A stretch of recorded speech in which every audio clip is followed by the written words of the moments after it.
오순절 날이 이미 이르매 그들이 다 같이 한 곳에 모였더니 홀연히 하늘로부터 급하고 강한 바람 같은 소리가 있어 그들이 앉은 온 집에 가득하며 마치 불의 혀처럼 갈라지는 것들이 그들에게 보여 각 사람 위에 하나씩 임하여 있더니 그들이 다 성령의 충만함을 받고 성령이 말하게 하심을 따라 다른 언어들도 말하기를 시작하니라. 13절부터 읽습니다. 또 어떤 이들은 조롱하여 이르되 그들이 새 술에 취하였다 하더라. 베드로가 11 사도와 함께 서서 소리 높여 이르되 유대인들과 예루살렘에 사는 모든 사람들아 이 일을 너희로 알게 할 것이니 내 말에 귀를 기울이라. 때가 제3시니 너희 생각과 같이 이 사람들이 취한 것이 아니라. 아멘. 할렐루야. 한 주간 어떻게 지내셨습니까? 사는 게 어떠십니까? 여러분을 축복하는 것은 은혜 안에서 살아가시기를 주님의 이름으로 축원합니다. 그런데 참 이상합니다. 아무리 생각해도 이상합니다. 십자가의 은혜는 완전하다고 누누이 말씀을 드리는데, 그리고 십자가의 완전한 은혜를 저와 여러분이 믿습니다. 아멘인가요? 그런데 왜 인생이 답답한지 모르겠습니다. 여러분의 마음은 어떠십니까? 사랑하는 성도 여러분, 내가 보고 있는 세상이 십자가의 완전한 은혜로 남편이, 아내가, 자식이, 내 삶 전체가 달라 보일 수 있게 되시기를 예수님의 이름으로 축복합니다. 자식을 봐도, 아내와 남편을 봐도 답답합니다. 직장 생활도, 사업도, 건강도 답답하고, 교회 오면 좀 나아질 줄 알았는데 그리 썩 나은 것도 없습니다. 내일도 답답할 것 같아서 별 기대 없이 오늘 하루를 살아갑니다. 도대체 십자가의 완전한 은혜가 나와 무슨 상관이 있나요? 축복하는 것은 성령 충만 받으시기를 바랍니다. 목사님, 성령 충만이 뭐예요? 자다가 봉창 뚫린다고 그러죠. 실컷 먹어놓고 내가 뭐 먹었지? 10년, 20년 성령에 대해서 이야기를 들었는데 가끔 성령이 어떤 분이시지? 성령이 나와 어떤 관계가 있지? 이해합니다. 왜냐하면 성령에 대해서 말씀을 드릴 때 제한적인 게 있어요. 먼저 성령은 성부 하나님, 성자 예수님, 성령 하나님, 이렇게 우리는 삼위일체 하나님이다 라는 말을 씁니다. 신학적으로 삼위일체를 하나님은 본질에서 하나이시며 위격에서는 세 분으로 존재하시는 하나님이시다라는 말을 씁니다. 이해가 돼요? 본질에서는 하나예요. 하나인데 셋이라는 얘기예요. 하나인데 각각의 인격을 가지고 계시다는 얘기예요. 그래서 이 삼위일체라는 말을 설명하기 위해서 제가 신학교 때 6학점 한 것 같아요. 3학점씩 2학기씩. 그래도 몰라요. 왜냐하면, 왜 어렵냐면 어떤 비유를 들어서 삼위일체를 설명할 수 있으면 좋은데 자칫 잘못 비유를 들면 신학적으로 문제가 생기고 실질적으로 초대교회 때 많은 이단 논쟁이 이 삼위일체 교리로부터 출발이 되어졌다는 것이에요. 그래서 삼위일체는 우리가 이해의 대상이 아니라 신비로 남겨두고 믿어야 될 대상이다. 좀 어렵죠? 그런데 성경에 보면은요, 믿어야 될 신비가 있습니다. 대표적인 게 뭐예요? 과학적으로, 논리적으로 도저히 증명할 수 없는데 믿어야 될 것, 내가 믿는 것. 첫 번째가 뭐가 있을까요? 예수님께서 처녀의 몸에서 났다는 거죠. 여러분, 처녀가 아이 낳을 수 있어요, 없어요? 혹시 죄송합니다, 남자를 모르고 자식 낳은 분 있어요? 그러면 그분을 가리켜서 제가 동정녀라고 불러드릴게요. 예. 이건 증명할 수 없는 거예요. 근데 여러분이 물어볼 거예요. 예수님께서는 남자를 알지 못하는 처녀 몸을 통해 잉태하시고 세상에 오셨다는 사실을 믿으시나요? 믿으시나요? 대단하십니다. 한번 증명 좀 해봐. 어떻게 하는지. 이건 신비예요. 믿음의 영역이에요. 예수님께서 죽은 지 사흘 만에 부활하셨습니다. 어떻게 죽었다가 사람이 삽니까? 증명이 됩니까? 안 되죠. 안 됩니다. 그런데 우리는 예수님께서 부활하셨고 저와 여러분도 마지막 때에 부활의 특별한 몸을 가지고 들려 올라갈 줄로 믿으시기 바랍니다. 여러분은 믿으시나요? 대단하십니다. 이거 안 믿는 신학교 교수들 많이 있어요. 그래서 무슨 예수님의 동정녀 탄생을 신화 정도로 얘기합니다. 단군 신화 정도로. 고음이 되고 호랭이가 되고. 그렇습니까? 예수님께서 우리 가운데 오셨는데 완전한 인간으로 오셨지 예수님의 신성을 인정하지 않는 교수들 많습니다. 예수님의 부활을 믿지 않기 때문에 인정하지 않는 목회자도 많습니다. 그런데 여러분은 정상적인 신학적인 교육을 받지 않았지만 예수님이 동정녀의 몸에서 태어나시고 예수님의 부활하심을 믿고 우리도 부활할 것을 믿습니다. 아멘. 어떻게 믿어요? 성령이 내 안에 오셔야 믿어지는 것입니다. 성령이 오시지 않았는데도 신학교 교사 해먹을 수 있고 목사 해먹을 수 있습니다. 그런데 그들이 말하지 못하는 것이 있어요. 예수 부활하셨다는 거예요. 언젠가 예수님께서 공중에 임하실 때에 죽었던 자의 무덤이 먼저 열려 특별한 부활체를 가지고 공중에 들어 올라가고 살아서 주의 재림을 본 사람은 산 그대로 들려 올라갈 줄로 믿으시길 바랍니다.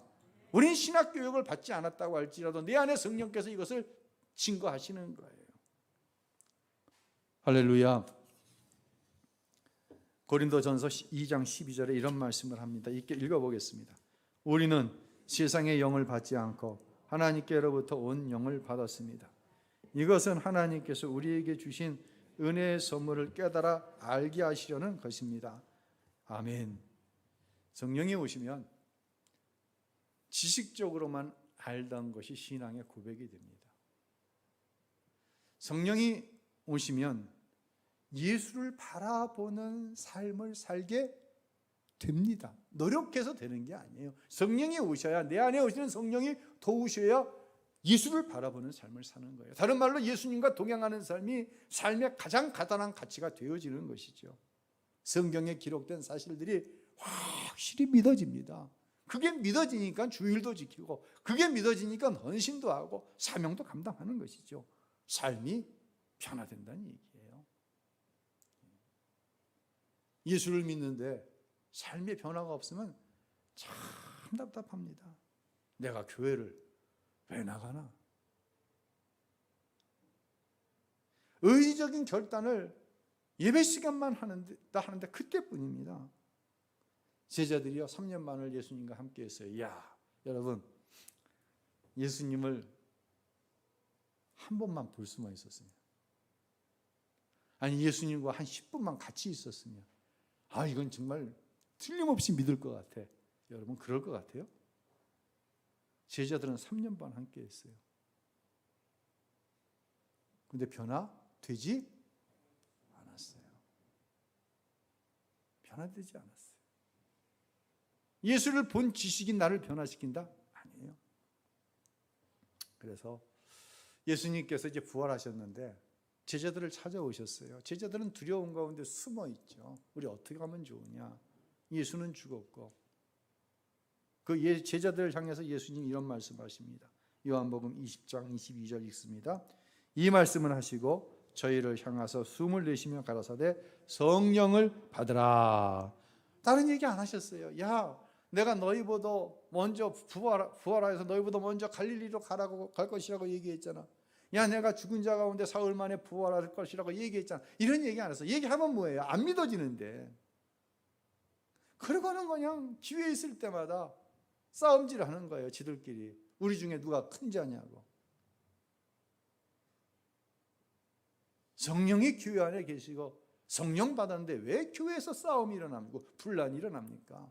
성령 안 받은 증거죠. 더 나아가 예수님은 승천하시기 전에 제자들에게 이렇게 말씀하셨어요. 사도행전 1장 4절 읽겠습니다. 사도와 같이 모이사 저희에게 분부하여 가라사대 예루살렘을 떠나지 말고 내게 들은 바 아버지의 약속하신 것을 기다리라. 아멘. 기다리라는 거예요. 야, 내가 예수의 제자야. 나 예수님과 3년 반 함께해서 나 예수님이 귀신 내쫓는 거, 병 고치는 거 다 봤어. 어떤 때는 우리 둘씩 나뉘어 전도하게 하셨는데 그때 내가 기도할 때 병든 자가 낫고 귀신이 나가서 나 이래봐도 이런 사람이 다 쓸데없고 다 소용없다는 거예요. 어떤 변화가 일어나지 않았는데 누구를 기다리라? 성령 기다리라는 거예요. 성령 기다리지 않으면 너희는 날마다 진다는 거예요. 성령으로 변화되지 않은 내 모습을 가지고는요 정말 갑갑합니다. 결국 예수님께서 부활하신 후 7주가 지난 그 다음 날 오순절이죠. 성령이 임했습니다. 이것을 가리켜서 우리는 오순절 성령 강림이라고 이야기하고 성령 강림절로 우리는 그 날을 지키고 있는 것입니다. 성령을 받으니 제자들이 변했습니다. 성령을 받으니 제자들이 어떻게 됐다고요? 어떻게 됐어요? 어떻게 됐어요? 변했습니다. 저와 여러분은 예수님의 제자입니다. 예수님의 제자는 두 부류가 있어요. 성령 받고 변화된 제자가 있지만 제자라고 하는데 여전히 변하지 않은 제자가 있어요. 사람들이 성령 받은 제자들을 보니까 이상한 거예요. 사도행전 2장 13절 함께 읽을까요? 또 어떤 이들은 조롱하여 이르되 그들이 새 술에 취하였다. 술 먹으면 누구의 지배를 받아요? 술의 지배를 받는데 이건 그냥 술이 아니라 이 사람들은 새 술에 취한 거예요. 보니까 술 냄새가 안 내. 근데 사람들이 변했어. 사람이 변했어. 뭐 받고 나니까? 성령 받고 나니까. 할렐루야. 그래서요 성령이 임할 때 가장 확실하게 나타나는 증거 중에 하나는 성령 받기 전과 성령 받은 후가 어떻게 된다? 어떻게 된다? 달라지는 거예요. 자막 좀 올려주세요. 다시 말씀드릴게요. 성령 받기 전과 성령 받은 후가 어떻게 돼요? 달라지는 거예요. 달라지는 거예요. 이거는요 눈에 보이는 증거예요. 다시 말씀드려요. 예수 믿고 예수님의 제자로 사는 거예요. 그런데 보니까 저 사람은 성령 받은 사람이에요. 저 사람은 성령 못 받은 사람이에요. 북한에서 내려온 성도가 있어요. 어느 아버지가 이제 양아버지, 목사님이 어느 양아버지를 삼으신 분이에요. 이분이 부산으로 내려와서 나름대로 사업도 성공하고 교회에서는 젊은 나이에 장로님이 되셨어요. 어느 날 몸이 안 좋아서 병원에 가 진단을 받았는데 폐결핵 진단이 나왔어요. 이 장로님은 북한에 있을 때 형 두 분과 누님 한 분이 다 폐결핵으로 죽었어요. 아, 나도 이러다 죽는구나. 마음이 낙심이 됩니다. 그런데 왜 교회는 떠나는 거예요? 교회도 떠나고 사업도 정리하고 서울로 올라와서 이제 하루하루 그냥 죽을 날을 기다리면서 서일하는데 출석하는 교회 부흥회가 벌어졌어요. 부흥회를 마치고 강사 목사님이 이런 말씀을 하십니다. 여러분 가운데 병든 분이 계시면 앞으로 나오십시오. 안수해 드리겠습니다. 낫겠다는 마음이 아니라 병든 사람 나오라 그러니까 본인이 지금 죽을 병에 걸렸잖아요. 그래서 앞으로 나아갔어요. 목사님께서 안수를 하시는데 갑자기 생각지도 않은 깨달음이 들어오는 거예요. 자기의 이 죽을 병이 죄 때문이라는 사실이 깨달아지는 거예요. 그리고 자신이 지은 죄가 순식간에 싹 앞으로 지나가는 거예요. 그리고 기도의 문이 열렸습니다. 성령이 임한 것이에요. 지금까지는요, 장로라고 할지라도 그냥 교회 가는 거예요. 기도 시간 되면 기도하고, 어떤 때는 써서 하고, 어떤 때는 안 하고, 안 써서 하고, 그냥 다니는 거예요. 근데 뭘 알지 못했냐면, 예수님께서 내 죄를 십자가에서 대신하셨다는 사실을 수천 수만 번 들었지만 자기가 죄인이라는 사실이 정말 깨달아진 거예요. 성령이 오시니까. 기도의 문이 열려 얼마나 하나님 앞에 통회하며 자백했는지 몰라요. 그 순간 자신의 죄를 통회할 때에 하나님께서 폐결핵을 치료해 주셨어요. 아멘. 못할 때? 회개할 때.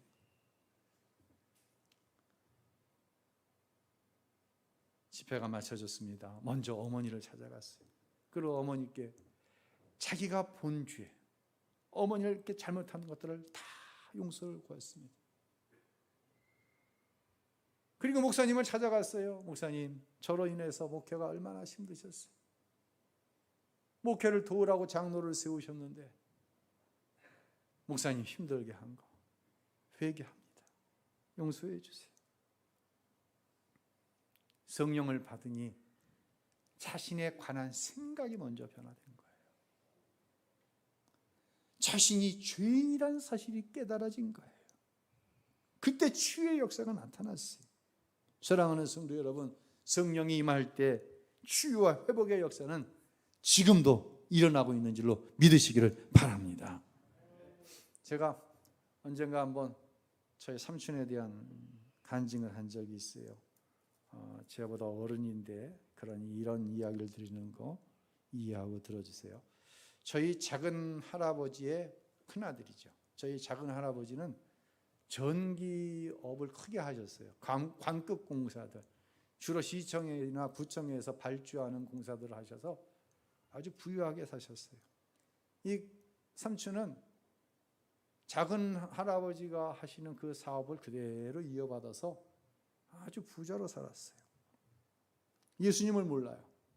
근데 여동생이 결혼을 했는데 결혼한 그 형제, 외삼촌한테 매제가 얼마나 신앙이 좋은지 몰라요.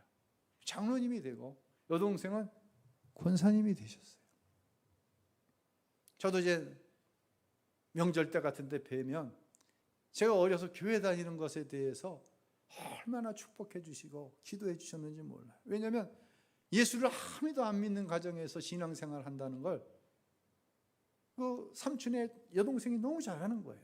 자기가 그런 걸 당해봤으니까 격려해 주셨어요. 또 그러다가 삼촌은 위로 밑으로 아들을 뒀어요. 아들은 치과 의사예요. 위로 딸이 누구한테 결혼을 했냐면 선교사님하고 결혼했어요. 한국인 선교사님하고. 그리고 미국을 가갖고는 자기도 선교사가 됐어요. 이야, 딸에 대해서 어쩌다 이야기를 하면 얼마나 저주스러운 욕을 하는지요. 선교사 된 게 너무너무 마음에 안 드는 거예요. 그 마음속에는 선교사가 돼갖고 그냥 뻥뻥거리고 잘 살면 그런 것이 없는데 너무 고생을 하니까 그 마음에서 나온 아버지의 마음이겠죠. 그러다가 이제 삼촌의 부인 숙모님이 또 교회를 가기 시작한 거예요. 어쩔 수 없이 숙모님에게 끌려서 교회를 나가 이제 안수 집사까지 됐어요. 장로교에서는 서리 집사라고 그러더라고요. 그런데 말입니다, 이게 보통 문제가 아닌 거예요. 명절 때가 되면 이 친지들이 한 자리에 모여서 식사를 하잖아요. 아유, 안 주면 누가 물었나? 자기 교회에 출석하는 교회 신자들 험담을 하고 목사님 험담을 하는데 정말 제가 죽음옥이라도 있으면 들어가고 싶어. 그 자리에 교회 다니는 사람이 하나도 없어요. 저는 전도사고 다음에 목사가 되잖아요. 아니 그런데 그런 얘기를 해야 되겠냐고. 저를 내면 교회 안 다니는 게 낫지. 참, 술도 제일 많이 마셔. 저에게도 술을 권해요. 그러면서요, 야, 우리 교회 장로님들도 한 잔씩은 다 한다. 어느 교회 장로님들인지. 여러분, 이래서 안 되는 거예요. 술 마시면. 나가서 뭐라 그러는지 아세요? 상상을 해보세요. 야, 목사들도 앞에서는 안 마시지 뒤에서는 다 마신대. 너무너무 힘든 거예요. 어떤 때는요, 어른이 권하면 받는 거야. 이제는 소유를 갖고 누르는 거야. 목사가 돼도 술 한잔은 해야지. 예수님도 포도주는 마셨는데, 우리 예수님은 왜 포도주를 마셔가지고. 견딜 수가 없는 거예요. 견딜 수가 없는 거예요. 너무 힘들고 속이 상해요.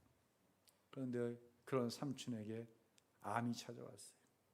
방광암이 걸렸는데 너무 고통스러워하는 거예요. 나중에 오줌 주머니를 차고 다녔어요. 그런데요, 사람이 바뀌었어요. 저는 우리 삼촌이 언제 성령을 받았다는 얘기는 듣지 못했어요. 근데 바뀌었어요. 성령을 받은 거예요. 지금은 집안에서 담배 피는 사람 없죠? 혹시 우리 집사님들 가운데 집안에서 담배 피는 사람 있으면 나한테 일러요? 그러면 안 돼. 그러면 안 돼요. 근데 이전에는 밥 먹고 나면 밥상에다 재떨이에 놓고 담배 피던 시절이 있었어요. 그렇죠? 예, 우리 심천모 집사님 끄떡끄떡 하는데 아버지가 그러셨어? 저희 아버지가 그러니까 이해가 되니까 이제. 그러면서 뭐라는 줄 알아요? 줄담배 피워대면서 우리 목사님이 지난 주일날 당회장실로 오라고 그래서 갔더니 나한테 장로하래. 내가 안 한다고 그랬어. 뭐 돈 내라고 장로하라는 거지 뭐. 이야, 이게 도대체 말입니까? 그러던 분이에요. 그러던 분이 담배를 끊었어. 그러니까 이제 친지들이 건강 때문에 끊었냐니까 아니래. 그냥 담배가 피는 게 아니라 냄새도 맡기 싫대. 옆에서 담배 피는 사람이 있으면 막 때려주고 싶다는 거예요. 그 좋아하던 담배가. 술도 끊었어. 건강 때문에 끊은 게 아니에요. 바뀌었어요. 그리고 저에 대한 호칭이 바뀌었어요. 목사님. 그러면서 아저씨들, 제 아버지, 제 형들, 사촌 형들에게 가르치는 거예요. 목사님은 성직이기 때문에 세상적인 서열로 여겨서는 안 된다는 거예요. 하나님이 기름 부어 구별하신 분이기 때문에 목사라는 호칭을 하고 나이로 이분을 선대하고 안 하고 그러면 안 된다는 거예요. 얼마나 선대하는지 몰라요. 저희 어머니에게는 깍듯이 권사님 그러시는 거예요. 사람이 변했어요. 너무 기쁘고 모든 것이 감사하대. 오줌 주머니 차고 다니면서 그 얼굴이요 정말 조금 과장해서 얼굴이 해와 같이 빛난다는 얘기가 거기 있어요. 언제 이렇게 보면 그냥 기쁨과 감사가 써 있어 얼굴에. 뭔가 이렇게 좀 흥분되어 있는 상태 있죠. 한 달에 한 번씩 병원에 입원해서 암 치료를 받는데 너무너무 고통스럽다는 거예요. 그런데 하나님이 주시는 기쁨을 그 고통이 이기질 못한다는 거예요. 너무 감사하대요. 그리고 저희 아버님께 이런 얘기를 하시더라고요. 형님, 이제 대종갓집 장남이라고 하는 집 내려놓으시고 예수 믿으세요. 교회 다니세요. 큰아들이 목사고 형수님이 권사님이신데 교회 다니셔야죠.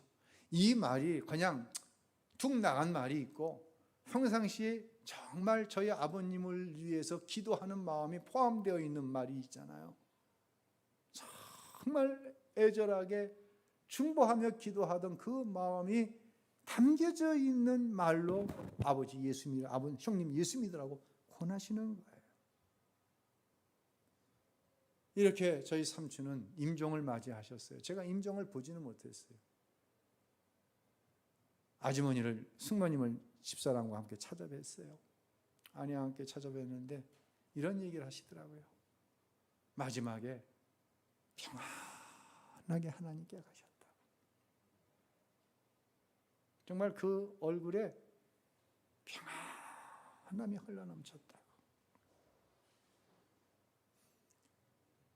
두 분에 대한 간증을 했어요. 제가 성령님이 어떤 분이라고 신학적으로 여러분에게 표현하기에는 한계가 있어요.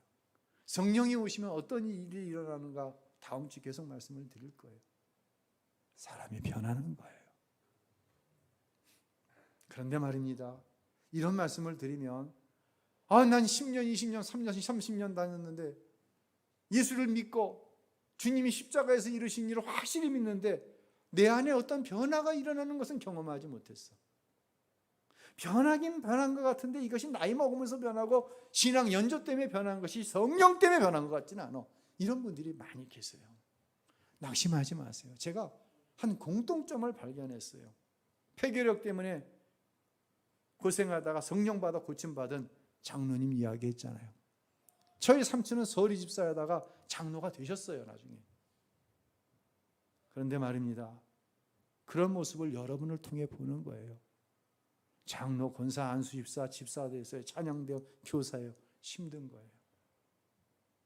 아는 거예요. 성령 받아야 되는데. 내 의지를 가지고 할 수 있는 신앙생활은 여기까지인데 아는 거예요. 누가 알아? 내가 아는 거예요. 힘든 거예요. 그리고 어느 날부터 나도 성령 받았으면 좋겠다. 성령 받았으면 좋겠다라는 생각을 하는 거예요. 귀한 거예요, 이게. 왜냐면요, 제자들이 오순절날 마가의 다락방에서 성령 받았잖아요. 성령 충만 받았잖아요. 며칠 동안 기도하다 받았어요? 열흘째 되는 날 성령을 받았어요. 그러면 또 방법론 가지고 얘기하는 사람은 열흘 동안 성령 충만을 위해서 기도하십시오. 이렇게 얘기합니다. 열흘 동안 성령 받기 위해서 기도하다 받는 게 성령이 아니에요. 이들에게는 과정이 있었어요. 예수님을 따랐어요. 예수님 만났어요. 3년 동안 예수님 쫓아다녔어요. 동고동락 같이 했어요. 병도 고치고 귀신도 내쫓는 경험도 했어요. 그런데 왜 너희들 믿음이 없냐고 책망받았어요. 예수님을 보고도 믿지 못했어요. 부활하신 예수님의 손을 보고 허리에 창자국을 보고야 믿었어요. 얼마나 갑갑한 거예요. 무슨 제자가 이래. 스스로가 그러는 거예요. 야, 내가 할 수 있는 건 여기까지구나. 나 성령 받아야 되겠다. 그 과정이 있었던 거예요. 여러분이 지금 경험하고 있는 신앙생활의 과정은 너무너무 귀한 거예요. 그 과정을 통해 성령을 사모하게 되는 거예요. 아멘. 그리고 절실한 마음으로, 그냥 마음이 아니에요. 예수님이 예루살렘을 떠나지 말고 내가 나 대신 보혜사 성령을 보내줄 텐데 그 성령 기다리라고 그랬으니까 기도해. 이렇게 기도한 거 아니에요. 정말 절실한 거예요. 성령이 오시지 않으면 제자 못해 먹겠는 거예요. 성령이 오시지 않으면 목사, 장로 못해 먹겠는 거예요. 내가 알잖아요. 내가 어떤 마음을 가지고 목회를 하는지, 내가 어떤 마음을 가지고 주일에 사모함으로, 배고픈 마음으로 내 양들이 오는지 내가 알잖아요. 근데 그들에게 푸른 초당, 맑은 신냇물가로 인도하고, 여러분이 사망의 음침한 골짜기를 다니는 그때에 주의 말씀이 여러분을 안위할 수 있도록 그 말씀을 준비하는데 내 말재주 갖고 어떻게 하냐고요. 내 지식 가지고 어떻게 하냐고요. 내가 공부한 성경을 가지고 어떻게 하냐고요. 못해 먹는 거예요. 정말 못해 먹는 거예요. 지난 금요일 날 1시간을 그 자리에 서서 하나님이 주시는 말씀을 받아 적었어요. 성령을 설명을 해야 되는데 설명할 방법이 없네. 재주가 없네. 하나님께서 그런 생각을 주셨어요. 성령이 아니고서는 성령을 말할 수도 없고, 성령이 아니고서는 성령을 이해할 수도 없다. 너가 성령 받아서 경험한 일 얘기해라. 네가 목회하면서 성령 받아서 성령께서 이루시고 성령 받은 성도들이 행한 일에 대해서 간증해라. 그러면 내가 이해시킬게. 1시간을 받아 적었어요. 사랑하는 성도 여러분, 성령 충만이 답입니다. 저와 여러분도 신앙생활하고 있습니다. 저마다 믿음의 연조는 다르지만 신앙생활을 통해 주시는 영생의 기쁨이 있느냐 없느냐에 따라 참 삶이 답답하기도 하고 내일이 기대되기도 해요. 어떤 사람이 답답해요. 성령께서 변화된 나를 통해서 변화된 것을 보게 하시거든요. 사람을 보는데 날마다 그 사람이 바뀌는 거예요. 두 가지가요. 그 사람이 바뀌어서 바뀌게 보일 수가 있고, 누가 바뀌어서 바뀌게 보일 수 있어요? 내가 바뀌니 그 사람이 바뀌게 보일 수가 있어요. 성령이 하시는 일은 뭐예요? 그 사람 바뀌는 거예요. 여러분, 기도가 잘못되면 안 돼요. 맨날 그 사람 바꿔달래. 시어머니 좀 바꿔달래. 자식 좀 바꿔달래. 남편 바꿔달라고 그러는데 퇴근해서 온 남편은 더 망가졌어. 집안에 있는 부인을 보니 더 망가졌어. 누구 잘못이에요? 누가 문제예요? 성령 받고 나면 변하는 거예요. 누가 변하는 거예요? 내가 변하는 거예요. 분명히 기억하십시오. 지금껏 여러분의 신앙생활이 절대로 헛되지 않다는 거예요. 그 과정을 통해서 뭘 사모한다? 성령을 사모하는 거예요. 누구로는 안 된다? 나로는 안 된다는 것을 깨닫게 되는 거예요. 이제 우리는 사모하는 마음으로 말씀을 듣고 기도하고 찬양할 것입니다. 성령 하나님, 오직 성령님만이 내 영과 삶을 만족하게 하실 하나님이십니다. 임하소서. 내 안에 충만하게 임하소서. 우리 가운데 충만하게 임하소서. 할렐루야, 할렐루야. 그런 은혜의 역사가 우리 모두 안에 있게 되시기를 예수님의 이름으로 축원합니다.